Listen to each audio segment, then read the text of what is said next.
తెలంగాణలో స్థానిక సంస్థల ఎన్నికల నోటిఫికేషన్కు లైన్ క్లియర్ అయింది. నోటిఫికేషన్ విడుదలకు సంబంధించి స్టే ఇచ్చేందుకు హైకోర్టు నిరాకరించింది. బీసీ రిజర్వేషన్లపై ఇవాళ హైకోర్టులో విచారణ జరిగింది. ఈ విచారణ సందర్భంగా నోటిఫికేషన్కు సంబంధించి స్టే ఇవ్వాలని పిటిషనర్ తరపు న్యాయవాదులు కోర్టును కోరారు.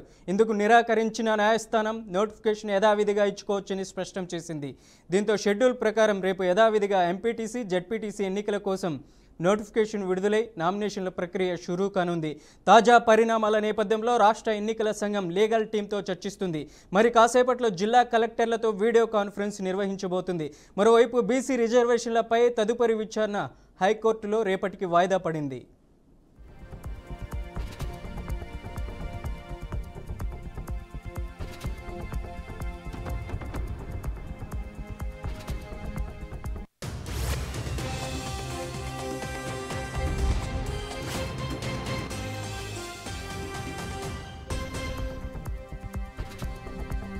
ఇక ఇదే అంశానికి సంబంధించి మరింత సమాచారం అందించడానికి మా అవుట్పుట్ ఎడిటర్ వెంకట్ ఫోన్ లైన్లో ఉన్నారు. వెంకట్, అప్డేట్స్ ఏంటి?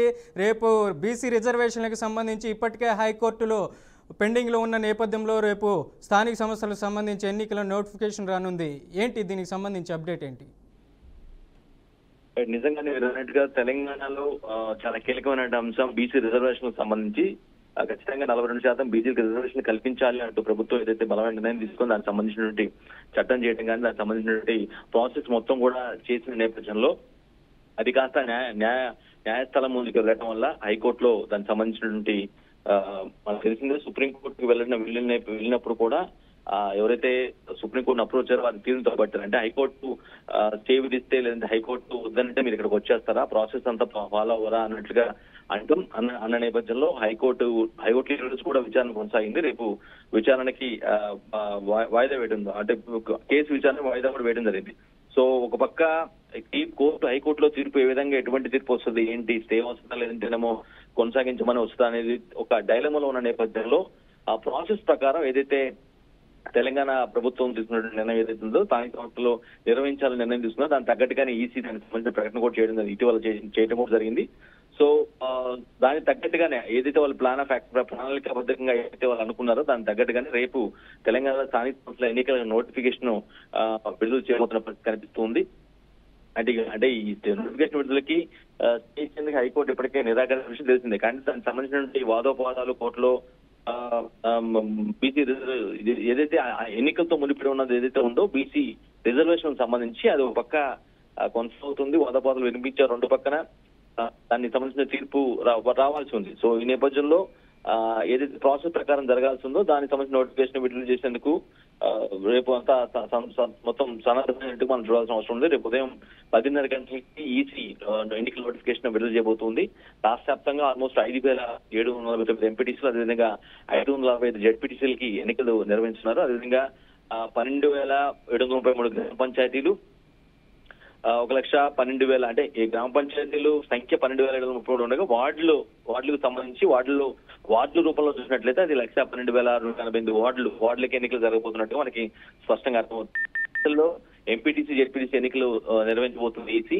అక్టోబర్ 9 నుంచి ఎంపీటీసీ, జెడ్పీటీసీ తొలి విడత నామినేషన్స్ వెల్కమ్ చేయడానికి ఇప్పటికే డేట్ ఖరారైంది. సో అక్టోబర్ 13 నుంచి ఎంపీటీసీ, జెడ్పీటీసీ రెండో విడత నామినేషన్స్, అక్టోబర్ 9 మొదటి విడత నామినేషన్స్ ఉండబోతున్నాయి. అక్టోబర్ 11 రెండో విడత నామినేషన్స్ ఉండబోతున్నాయి. అక్టోబర్ 23 తొలి విడత పోలింగ్, అంటే 9వ తారీఖు తొలి విడత ఎన్నికల కోసం నామినేషన్ అయితే 23వ తారీఖు దానికి సంబంధించి ఎన్నికలు జరగబోతుంది, అంటే పోలింగ్ జరగబోతుంది. ఎంపీటీసీ, జెడ్పీటీసీ తొలి విడత పోలింగ్. అదేవిధంగా అక్టోబర్ 27న రెండో విడత పోలింగ్ నిర్వహించేందుకు అధికారులు అన్ని ఏర్పాట్లు చేస్తున్న పరిస్థితి కనిపిస్తుంది. ఇక నవంబర్ 11న ఎంపీటీసీ, జెడ్పీటీసీ ఎన్నికల ఓట్ల లెక్కింపు కూడా కొనసాగుతూ ఉంది. సో ఖచ్చితంగా దీనికి సంబంధించి ఏదైతే బీసీ రిజర్వేషన్ 42% స్థానిక సంస్థలు కనిపించాలంటూ ఏదైతే తెలంగాణ ప్రభుత్వం పట్టుబట్టి చేస్తున్న పరిస్థితి ఏదైతే ఉందో దానికి సంబంధించి ఆ తీర్పు రానున్న నేపథ్యంలో ఒక పక్క తీర్పు వచ్చేందుకు సన్నద్ధం అవుతుంది, మరో పక్క ఎన్నికల నిర్వహణకి మొత్తం సన్నద్ధం చేస్తున్న పరిస్థితి కనిపిస్తుంది ఈసీ. సో ఈ రేపే దీనికి సంబంధించిన స్థానిక సంస్థల ఎన్నికల నోటిఫికేషన్ అనేది జరగబోతుంది. మరోవైపు హైకోర్టు తీర్పు కనుక వచ్చినట్లయితే, సానుకూలంగా వచ్చినట్లయితే ఏదైతే గవర్నమెంట్ ఎక్స్పెక్ట్ చేసిందో దాని తగ్గట్టుగానే అడుగులు ముందుకు పడే అవకాశం కనిపిస్తుంది.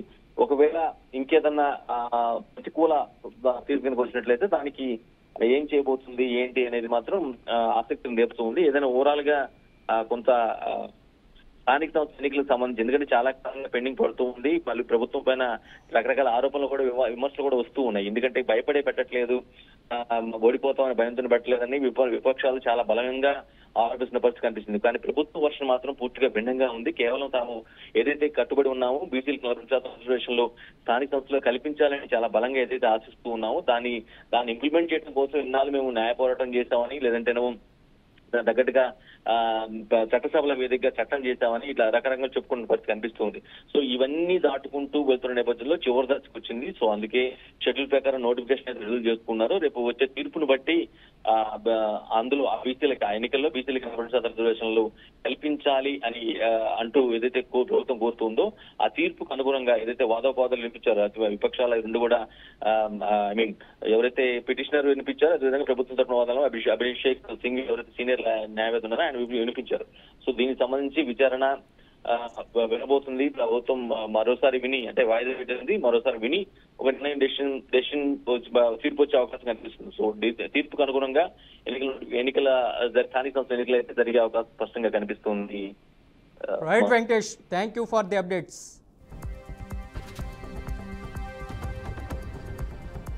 అధికారం పోయినా వైసీపీ నేతల దాడులు మాత్రం ఆగటం లేదు. శిరీష అనే మహిళపై రేపల్లె నియోజకవర్గ వైసీపీ బూత్ కమిటీ అధ్యక్షుడు రాజశేఖర్ అత్యంత కిరాతకంగా దాడి చేశాడు. ఏకంగా ఇంట్లోకి వెళ్లి దాడికి తెగబడ్డాడు. బాపట్ల జిల్లా రేపట్లలో ఈ దారుణం వెలుగు చూసింది. తన భార్యతో గొడవ పడిందని, మహిళ అని కూడా చూడకుండా మానవత్వాన్ని మరిచి అమానుషంగా ప్రవర్తించాడు. తన వెనుక పెద్ద పెద్ద నేతలు ఉన్నారంటూ, మీ కుటుంబాన్ని బతకనివ్వనంటూ బెదిరించాడు. అంతటితో ఆగకుండా మహిళను కొడుతూ పక్కనే ఉన్న చీరతో ఉరివేయడానికి ప్రయత్నించాడు. నిద్రపోతున్న బాధిత మహిళ పిల్లలు లేచి పెద్ద పెద్దగా కేకలు వేయడంతో రాజశేఖర్ అక్కడి నుంచి పరారయ్యాడు. గాయాలతో ఉన్న శిరీషను కుటుంబ సభ్యులు ఆసుపత్రికి తరలించారు. అయితే వైసీపీ బూత్ కమిటీ అధ్యక్షుడు రాజశేఖర్ ఇక్కడ కూడా తన అధికారాన్ని ప్రదర్శించాడు. బాధిత మహిళకు వైద్యం అందకుండా చూశాడని బంధువులు ఆరోపిస్తున్నారు.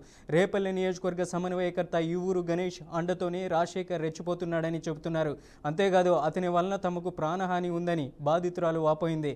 తన పట్ల అమానుషంగా వ్యవహరించిన రాజశేఖర్పై వెంటనే చర్యలు తీసుకోవాలని అర్థిస్తుంది.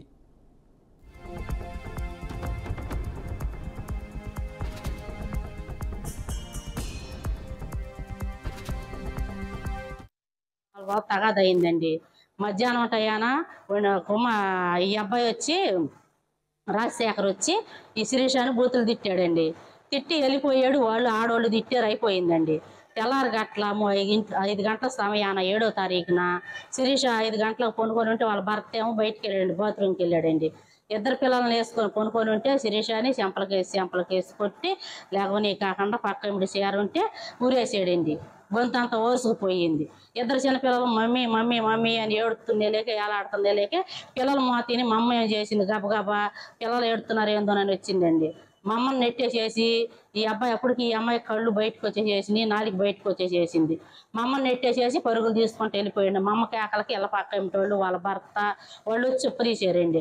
ఉప్పదీసి మా అమ్మాయిని తీసుకొని చెరుకుపల్లి వెళ్తే గణేష్ డాక్టర్ హాస్పిటల్లో కూడా స్టేట్మెంట్ ఇవ్వలేదండి మాకు. ఆ పార్టీ పూర్వకంగా ఆ హాస్పిటల్లోనే ఉంటాడండి అతను, రాజశేఖర్, గారిముటి రాజశేఖర్. మాకు ఫోన్ చేసి మాకు స్టేట్మెంట్ ఇవ్వద్దు, మరి మీరు ఇక్కడ తట్టుకోలేరు, డబ్బులు అవుతాయి అని అన్నారండి. అని 15 ఏళ్ళు పోస్ట్ కట్టించుకున్నారండి. ఎంత డబ్బులు అవుతాయి అని కట్టించుకున్నాక అతను ఫోన్ చేసి నాకు మా స్టేట్మెంట్ ఇవ్వపోతేను మేమేం చేసాము, మేము వెళ్ళిపోతామంటే మమ్మల్ని 50,000 3 లక్షలు కడితేనే పంపిస్తామన్నారండి. తర్వాత 50,000 కట్టండి అని అన్నారండి. అని మేము తగాదాడినాక ఎప్పుడుకో గొడవ అయినాక గణేష్ డాక్టర్ గారు వైసీపీ తరఫున, అతను వైసీపీ తరఫున వాళ్ళందరి చేతుల్లో పలుకుబడి ఉందండి. మా దగ్గర ఏమీ లేదు, మేము పేదవాళ్ళము. ఆ అమ్మాయిని ఆ పని చేసి అట్ట చేసి కొట్టి చంపైపోయాడండి. ఆ ఘాట్లు అంతా మీరే చూస్తున్నారుగా, మీరు న్యాయం చేయాలి ఏదన్నా కానీ. మరి ఇంకా అది జరిగింది. ఇక వాళ్ళకేమో వెనకాల ముందు ఎవరు లేరండి. వాళ్ళ పార్టీ పూర్వకంగా డబ్బు ధనం అందరూ ఉండవాళ్ళండి. వాళ్ళ తగాదైంది.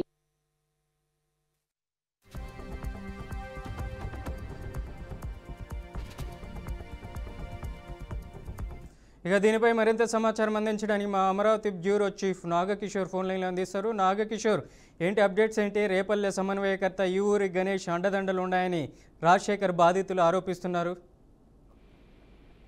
Manoj, thank you. బాపట్ల జిల్లాలో మరోసారి వైసీపీలో ఉన్నటువంటి పెద్ద తలకాయల అండదండతోటి స్థానికంగా ఉండే నాయకుడు, వైసీపీ బూత్ అధ్యక్షుడు ఒక మహిళనే కనికరం కూడా లేకుండా పెద్ద ఎత్తున దాడి చేసినటువంటి ఘటన అయితే కలిసివేసిందని కూడా చెప్పుకోవచ్చు. రాజకీయ బలంతో మానవత్వాన్ని కూడా మర్చిపోయి మహిళని కూడా చూడకుండా ఆ ఈపూరి గణేష్ అనే ఎవరైతే రేపల్లె వైసీపీ ఇన్ఛార్జిగా ఉన్నారో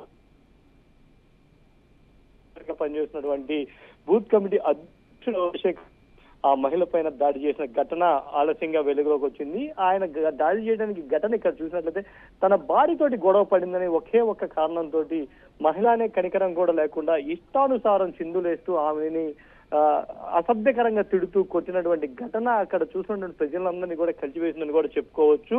ఆమె ప్రాణాలను కాపాడుకోవడానికి ప్రయత్నించిన రాజశేఖర్ ఆమెని అదుపు తప్పి మరి అమానుషంగా కొట్టాడని చెప్పి కూడా పెద్ద ఎత్తున రేపల్లె ప్రజలు కూడా వాపోతున్న పరిస్థితి అయితే కనిపిస్తుంది. బాధిత కుటుంబాలు చెప్తున్న ప్రకారం దాడి చేసిన తర్వాత ఎవరైతే ఈ రాజశేఖర్ ఉన్నాడో, నాకు ఇక్కడ పెద్ద తలకాయల అండదండలు ఉన్నాయి, మీరు ఏం చేసుకుంటారో చేసుకోండి, మీరు ఎవరికి చెప్పుకున్నా నాకు ఇబ్బంది లేదంటూ కూడా ఇష్టానుసారంగా ప్రవర్తించారని చెప్పి కూడా వాళ్ళు కన్నీటి మున్నీరవుతున్నారు. ఇక్కడ వైసీపీ ఇన్ఛార్జి వచ్చినటువంటి ఈపూర్ గణేష్ అండదండలతోటే ఈ రాజశేఖర్ అనే వ్యక్తి ఇష్టానుసారంగా ప్రవర్తిస్తున్నాడని చెప్పి కూడా అక్కడ పెద్ద ఎత్తున ఆరోపణలు వస్తున్నాయి. వీళ్ళ ఏదైతే ఈ దాడి ఉందో, ఈ దాడి తర్వాత ఆమె హాస్పిటల్కి వెళ్ళి ట్రీట్మెంట్ తీసుకుందామన్నా కూడా ఆమె ట్రీట్మెంట్ కూడా తీసుకోనికుండా ఆయన పలుకుబడినంతా కూడా ఉపయోగించి ఆ మహిళకు వైద్యం కూడా అందకుండా చేశాడని చెప్పి ఆరోపణలు ఇక్కడ పెద్ద ఎత్తున వస్తా ఉన్నాయి. ఏదైతే మహిళ మీద దాడి చేసిన తర్వాత ఆ మహిళ సూసైడ్ ప్రయత్నం కూడా చేసిందని చెప్పి కుటుంబ సభ్యులు ఆరోపిస్తా ఉన్నారు. ఇప్పటికైనా సరే దీని మీద అధికారులు ఎవరైతే ప్రభుత్వంలో ఉన్న పెద్దలు కావచ్చు మహిళలకు అండగా ఉంటామని చెప్తున్నారు. హోమ్ మినిస్టర్ అదేవిధంగా ప్రభుత్వ పెద్దలు కలగజేసుకొని ఇక్కడ ఈ మహిళకు జరిగిన అన్యాయం మీద పెద్ద ఎత్తున నోరెత్తాలని కూడా వాళ్ళు కోరుకున్న పరిస్థితి అయితే కనిపిస్తోంది. పోలీసులు కూడా దీని మీద ఇప్పటికే మాకు సమాచారం అందింది, కేసు నమోదు చేసుకొని దర్యాప్తు చేస్తున్నామని చెప్పి తెలుపుతా ఉన్నారు. ఈ ఘటన ఒక్కసారిగా రేపల్ల ప్రజల్లో అయితే భయాందోళన అయితే గురి చేసినాయి.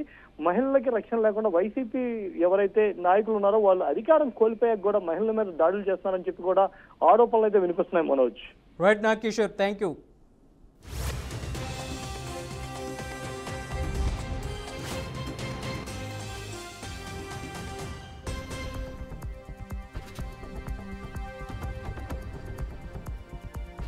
రాజంపేట వైసీపీ ఎంపీ పెద్దిరెడ్డి మిథున్ రెడ్డికి విజయవాడ ఏసీబీ కోర్టులో ఊరట లభించింది. న్యూయార్క్ పర్యటన నిమిత్తం తన పాస్పోర్ట్ను తిరిగి ఇవ్వాలని కోరుతూ ఆయన దాఖలు చేసిన పిటిషన్పై న్యాయస్థానం సానుకూలంగా స్పందించింది.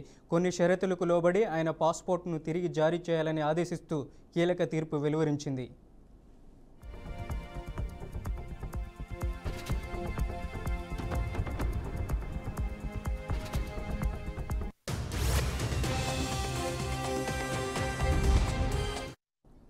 ఏపీ లిక్కర్ స్కామ్ కేసుకు సంబంధించి అరెస్ట్ అయిన సమయంలో మిథున్ రెడ్డి తన పాస్పోర్టును కోర్టుకు సమర్పించాల్సి వచ్చింది. అప్పటి నుంచి అది కోర్టు ఆధీనంలోనే ఉంది. అయితే తాను అత్యవసరంగా న్యూయార్క్ వెళ్లాల్సి ఉన్నందున పాస్పోర్ట్ను తిరిగి ఇప్పించాలని అభ్యర్థిస్తూ ఆయన ఇటీవల ఏసీబీ కోర్టులో పిటిషన్ దాఖలు చేశారు. ఈ పిటిషన్పై విచారణ చేపట్టిన న్యాయస్థానం ఎంపీ పెద్దిరెడ్డి మిథున్ రెడ్డి వాదనలతో ఏకీభవించింది. ఆయన విదేశీ పర్యటనకు అనుమతిస్తూ పాస్పోర్ట్ను తిరిగి ఇవ్వాలని ఆదేశించింది. అయితే భవిష్యత్తులో విదేశాలకు వెళ్లే ముందు తప్పనిసరిగా కోర్టు అనుమతి తీసుకోవాలని, దర్యాప్తు సంస్థల విచారణకు పూర్తిగా సహకరించాలని స్పష్టమైన షరతులు విధించినట్లు తెలుస్తుంది.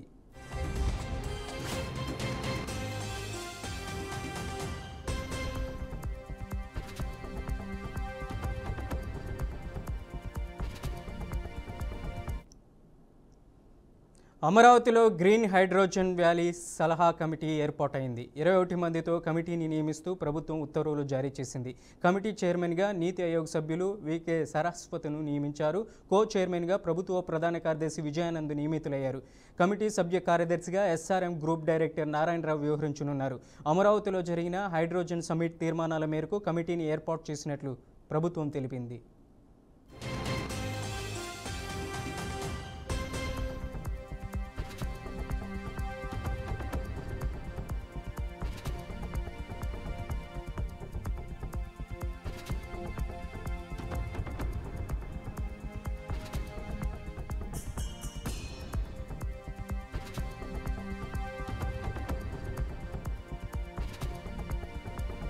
అంబేద్కర్ కోనసీమ జిల్లా రాయవరం గ్రామంలో శ్రీ లక్ష్మీ గణపతి ఫైర్ వర్క్స్లో ప్రమాదం జరిగింది. ఇందులో 6 కార్మికులు, యజమాని వెలుగుబంట్లు సత్యనారాయణ మృతి చెందారు.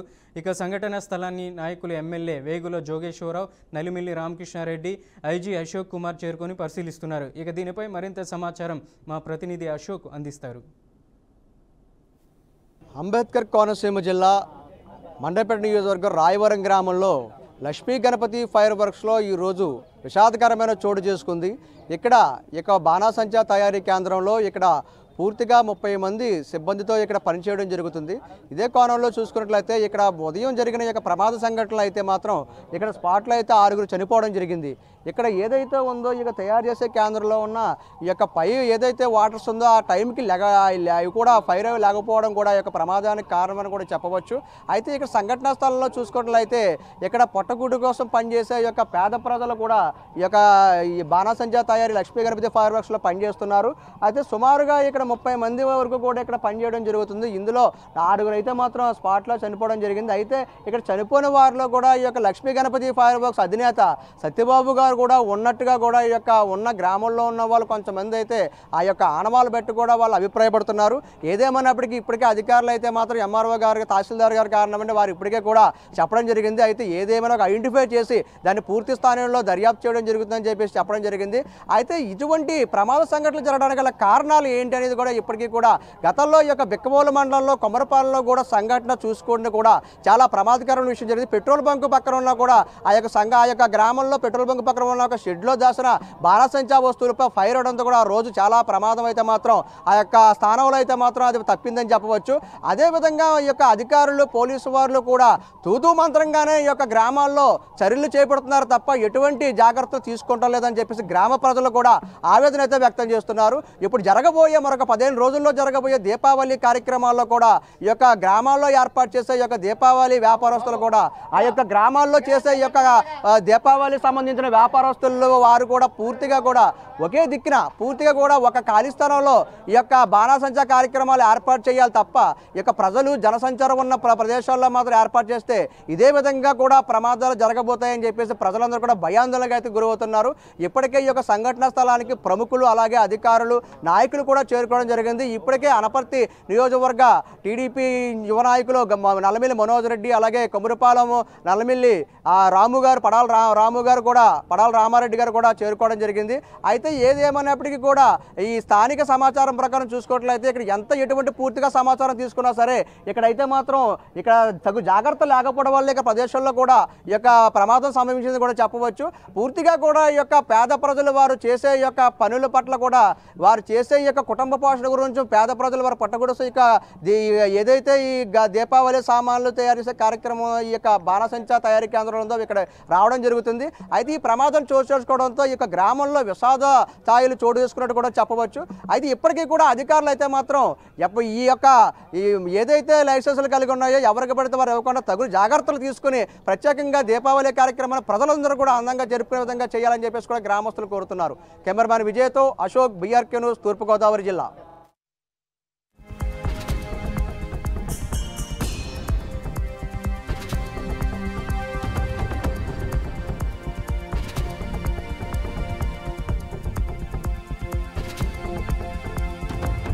ఆంధ్రప్రదేశ్లో నకిలీ మద్యం కేసు రోజు రోజుకు ప్రకంపనలు సృష్టిస్తున్న నేపథ్యంలో ఈ శాఖపై సీఎం చంద్రబాబు ఫోకస్ చేశారు.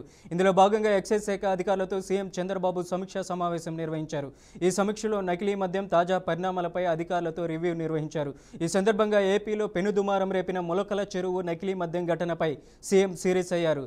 ఈ ఘటనపై బాధ్యులు ఎవరైనా ఉన్న వారిపై కఠిన చర్యలు తీసుకోవాలని అధికారులను ఆదేశించారు. రాష్ట్రంలో నకిలీ మద్యాన్ని ఎట్టి పరిస్థితుల్లో ఉపేక్షించేది లేదని, ప్రజల ప్రాణాలకు చేటు చేసే నకిలీ మద్యంపై ఉక్కుపాదం మోపాలని సీఎం ఆదేశించారు. మొలకల చెరువు ఘటనలో నిందితులపై కఠిన చర్యలు తీసుకోవాలని ఆదేశించారు సీఎం చంద్రబాబు.